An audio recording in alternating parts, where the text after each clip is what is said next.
தந்தை, மகன், தூய ஆவியின் பெயராலே ஆமீன்.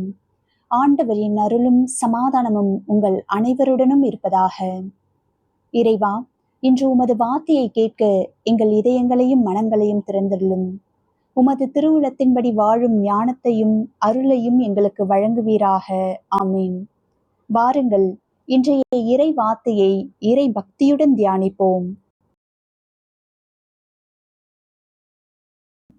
முதல் வாசகம். திருத்தூதர் பவுல் கொரிந்தியருக்கு எழுதிய 2ஆம் திருமுகத்திலிருந்து வாசகம். அதிகாரம் 9, இறை வார்த்தைகள் 6 முதல் 10 வரை. முதல் வாசகத்தின் சுருக்கம். திருத்தூதர் பவுல் கொரிந்து திருச்சபை மக்களுக்கு, தாராளமாக விதைப்பவர் தாராளமாக அறுவடை செய்வார் என்று எடுத்துரைக்கிறார்.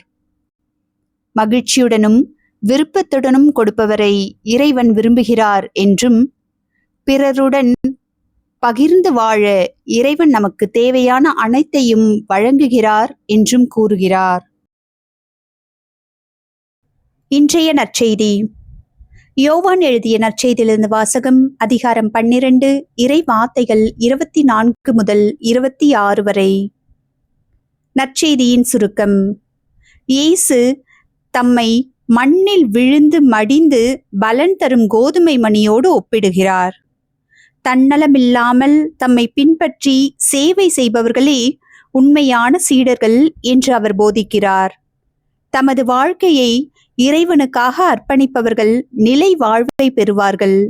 அவர்களை விண்ணக தந்தை மகிமைப்படுத்துவார்.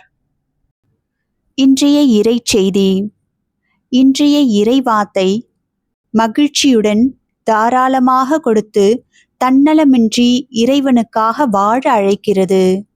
நம் வாழ்க்கையை இறைவனிடம் அர்ப்பணிக்கும் போது அவர் அதை பலருக்கு ஆசீர்வாதமாகவும் நிலையான பலன் தருவதாகவும் மாற்றுகிறார்.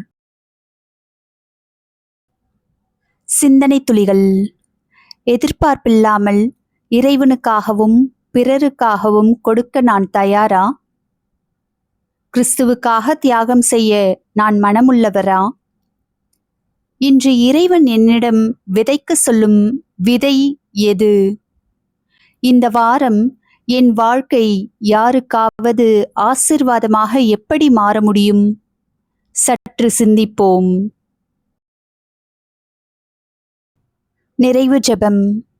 அன்பு நிறைந்த பரம தந்தையே, இன்றைய உமது இறை வார்த்தையின் வழியாக எங்களோடு பேசியதற்காக உமக்கு நன்றி சொல்கிறோம்.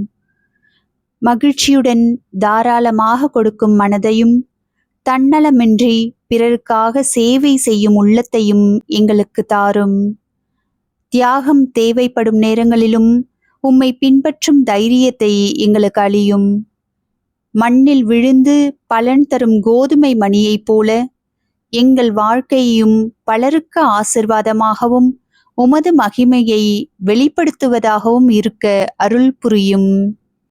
எங்கள் விசுவாசத்தை உறுதிப்படுத்தி உமது அன்பில் தினமும் நடக்க எங்களை வழிநடத்தும். எங்கள் ஆண்டவராகிய இயேசு கிறிஸ்துவின் வழியாக இவ்விண்ணப்பத்தை ஏற்றருளும். ஆமேன்.